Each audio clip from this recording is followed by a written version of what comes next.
2016년 9월 12일 한반도의 지각이 비명을 질렀습니다. 저녁 8시 32분 경상북도 경주 남남서쪽 8km 지역에서 발생한 규모 5.8의 강진. 1978년 대한민국 기상관측 이래 역대 최대 규모의 지진이었습니다.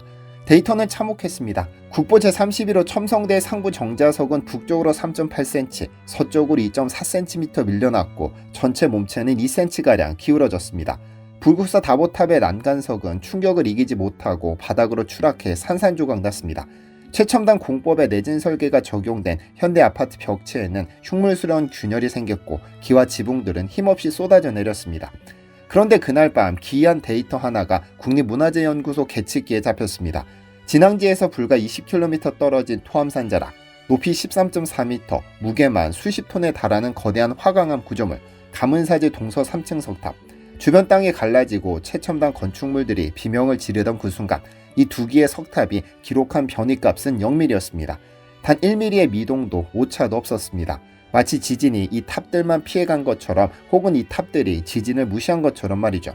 어떤 이들은 이를 두고 조상이 가오라거나 신비한 기적이라 말합니다. 하지만 이것은 기적이 아니라 공학입니다.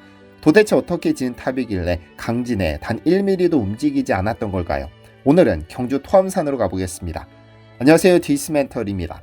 한반도는 섬나라 일본에 비해 지진으로부터 절대 안전하지 않습니다. 기상청이 발표한 자료에 따르면 한국에서 디지털 지진 관측이 시작된 1999년 이후 규모 2.0 이상의 지진은 연평균 70.6회, 규모 3.0 이상의 지진은 연평균 10.5회 발생하고 있습니다. 그런데 지진이 잦아지고 있는 한반도 중에서도 지진에 가장 많이 노출된 도시가 바로 경주입니다. 그리고 관측 이래 가장 충격적인 지진이 위에서 언급한 2016년 9월 12일 경주에서 발생했죠. 우리나라 지진 관측 역사상 가장 큰 규모 5.8의 강진이었는데 이를 폭탄으로 환산하면 TNT 50만 톤, 즉 전략 핵탄두 500킬로톤이 폭발하는 것과 같은 위력입니다. 1945년 8월 6일 일본 히로시마에 투하된 리틀보이의 폭발력이 TNT 15,000톤이니 이보다 30배 강력한 지진이 경주를 강타한 것이죠. 이 지진으로 전국 60만 명이 동시에 치르는 수능이 일주일 연기될 정도였습니다. 지난 2012년 국립기상과학원은 한반도 역사 지진 기록을 통해 삼국사기, 고려사, 조선왕조실록, 승정원일기, 일성록 등에 등장한 2161회의 지진을 정밀 분석했는데 가장 큰 지진은 역시 경주에서 발생했습니다. 통일신라시대 779년 3월 경주에서는 진도 8에서 9 규모의 초대형 지진이 발생해 100여 명이 사망하고 가옥이 무너졌다고 하죠. 경주가 지진에 취약한 이유는 그 아래 양산단층과 울산단층이라는 활성단층 때문입니다. 언제 지진이 일어나도 이상하지 않은 겁니다. 그런데 이렇게 지진이 자주 일어날 것을 미리 알고 있기라도 한 것처럼 경주에는 내진 설계로 중무장한 건축물들이 즐비한데 오늘의 주인공 가문사지 석탑은 우리 조상들의 과학기술이 얼마나 뛰어났는지를 보여주는 대표적인 탑입니다. 이 석탑은 도대체 어떤 기술로 설계되었기에 규모 5.8의 충격을 0으로 만들어버린 걸까요? 그 해답을 찾기 위해서는 지금으로부터 66년 전 1959년에 발굴 현장으로 시계를 돌려야 합니다. 1959년 12월 한국전쟁의 포화가 멈춘 지 얼마 되지 않은 그때 가문사지 석탑의 상태는 처참했습니다. 일제강점기 당시 일본인들이 보수를 한답시고 틈새마다 콘크리트를 덕지덕지 발라놓은 탓에 탑은 숨을 쉬지 못했고 풍화작용은 가속화됐습니다. 서탑의 3층 옥계석은 위태롭게 기울어져 붕괴는 시간 문제였죠. 당시 문교부는 탑을 전면 해체한 후 재조립하기로 결단합니다. 하지만 상황은 열악했습니다. 지금처럼 대형 크레인이나 정밀 계측 장비는 꿈도 꿀 수 없었습니다. 현장에 동원된 장비라곤 굵은 밧줄과 목재로 엮은 비계, 그리고 인부들의 맨손뿐이었습니다. 높이 13.4m, 아파트 5층 높이의 허공에서 수톤에 달하는 화강암을 들어 올려야 했죠. 돌 하나만 삐끗해도 국보는 박살나고 인명피해가 발생할 수 있는 극도의 긴장 상태. 숨소리조차 조심스러웠던 발굴 현장에서 3층 탑신의 뚜껑이 열리던 순간 현장 조사단은 눈을 의심했습니다. 돌로 꽉 채워져 있어야 할 탑의 중심부에 이질적인 물체 하나가 박혀 있었으니까요. 그것은 돌이 아니었습니다. 시커먼 쇠말뚝이었습니다. 전문용어로 찰주라 불리는 이 철제 기둥은 그 규모부터 압도적이었습니다. 길이 약 3.6m, 무게 수백 킬로그램. 이 쇠기둥은 3층 지붕돌을 뚫고 내려와 3층 몸돌, 2층, 1층을 관통해 기단부 깊숙한 곳까지 수직으로 꽂혀 있었습니다. 마치 거대한 꼬치구이처럼 혹은 척추표처럼 탑 전체를 하나로 꿰뚫고 있는 형태였습니다. 당시 조사보고서에는 당혹감이 묻어납니다.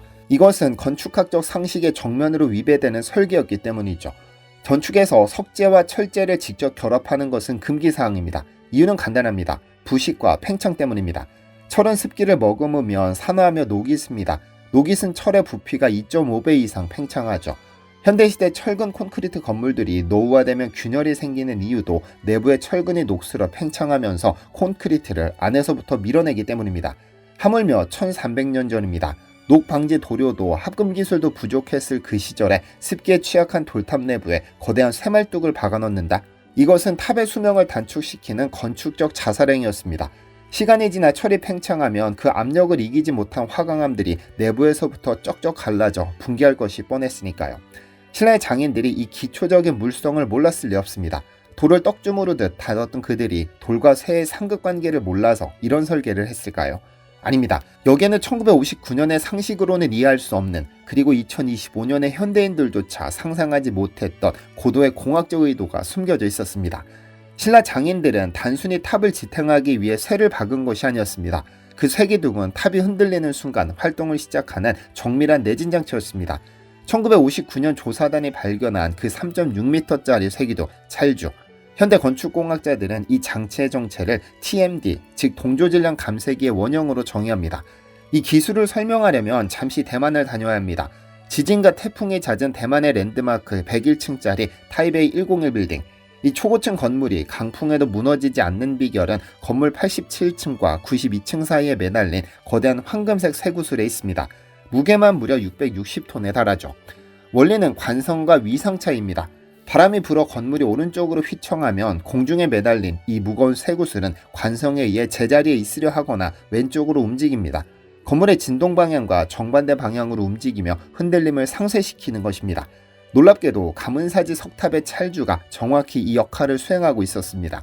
탑의 내부는 비어있는 공간, 즉 사리공으로 이루어져 있습니다. 이 빈 공간을 3.6m의 무거운 쇠기둥이 관통하고 있죠. 지진이 발생해 탑이 좌우로 흔들릴 때 찰주는 탑의 중심축 역할을 하며 진동의 반대 방향으로 버팁니다. 약 25톤에 달하는 상부 하중의 무게중심을 이 쇠기둥이 잡아주는 것입니다. 물론 일본의 고대 건축기술과 비교하는 분들도 계실 겁니다. 일본의 목조탑에도 심주라는 중심기둥이 있어 지진에 강하다고 알려져 있습니다. 원리는 유사합니다. 하지만 공학적 난이도로 따지면 나무와 돌은 비교 대상이 아닙니다. 나무는 유연합니다. 인장력이 좋아 휘어지면서 충격을 흡수하기 쉽죠. 하지만 화강암은 다릅니다. 지구상에서 가장 단단한 재료 중 하나지만 동시에 취성이 강합니다. 압축하는 힘에는 강하지만 비틀거나 당기는 힘에는 유리처럼 깨져버리는 겁니다. 이 딱딱하고 깨지기 쉬운 돌 속에 유연한 진동제어 시스템을 이식한다? 이것은 목조 건축과는 차원이 다른 훨씬 더 높은 수준의 정밀함이 요구되는 작업입니다. 신라의 장인들은 돌의 한계를 극복하기 위해 또 하나의 안전장치를 걸어뒀습니다. 바로 그랭이 공법입니다.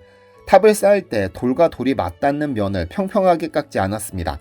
대신 울퉁불퉁한 자연석의 요철을 그대로 살려 위쪽 돌을 아래쪽 돌에 굴곡에 맞춰 레고블록처럼 깎아 끼워 맞췄습니다. 접착제는 일절 사용하지 않았습니다. 이것은 현대 내진 설계의 핵심인 면진 개념과 맞닿아 있습니다. 본드로 붙여놓은 탑은 지진이 오면 충격을 그대로 받아 부러집니다. 하지만 그랭이 공법으로 맞물린 돌들은 지진이 오면 미세하게 미끄러지며 움직입니다. 돌끼리 비벼지면서 발생하는 마찰력이 지진 에너지를 열 에너지로 바꿔 솟아시키는 겁니다. 흔들리되 결코 무너지지 않는 유연함, 이것이 바로 1300년 전 신라가 구현한 하이테크였습니다. 그렇다면 신라인들은 도대체 왜 보이지도 않는 탑 내부에 이런 오버스펙 기술을 집약시켰을까요? 단순히 기술력을 과시하기 위해서였을까요? 아닙니다. 가문사지 석탑은 단순한 종교적 조형물이 아니었습니다. 그것은 국가의 생존이 걸린 정신적 요새였습니다. 가문사가 세워진 곳은 경주로 들어오는 동해의 입구, 이른바 동해구입니다. 당시 왜구들이 신라의 수도 서라볼로 침입하는 최단 경로였죠. 삼국을 통일한 문무대왕은 죽는 순간까지도 바다 건너의 위협을 걱정했습니다. 나는 죽어서 동해의 용이 되어 나라를 지킬 것이다. 이 유언은 단순한 설화가 아닙니다. 실제로 문무대왕은 여타 왕과는 달리 물속에 잠들어 계시죠. 죽어서도 국토를 방어하겠다는 군 사령관으로서의 의지이자 후대 왕들에게 이곳을 절대 사수하라고 명한 안보 전략이었습니다. 아버지의 유언을 받던 아들 신문왕에게 이 탑은 아버지가 쉴 집이자 신라를 지키는 수호신이 머물 초소였습니다. 그러니 천년이 지나도 지진이 일어나고 태풍이 불어닥쳐도 이 탑만큼은 절대로 무너져선 안 됐습니다. 25톤의 화강암을 깎고 녹슬 것을 알면서도 3.6m의 쇠기둥을 심장에 박아놓은 그 집요함, 그것은 신앙심을 넘어선 생존을 위한 철저한 몸부림이자 완벽주의였습니다. 다시 2016년 9월 12일로 돌아와 봅니다. 규모 5.8의 지진이 휩쓸고 간 다음날 국립문화재연구소 전문가들이 떨리는 손으로 계측기를 확인했습니다. 최첨단 공법으로 지은 아파트에 금이 가고 첨성대마저 휘청거렸던 그날 밤, 가문사지 동서 3층 석답의 변이값 0mm, 단 1mm의 오차도 미동도 없었습니다. 우리는 흔히 옛것을 보며 조상의 지혜가 신비롭다고 막연하게 찬양합니다.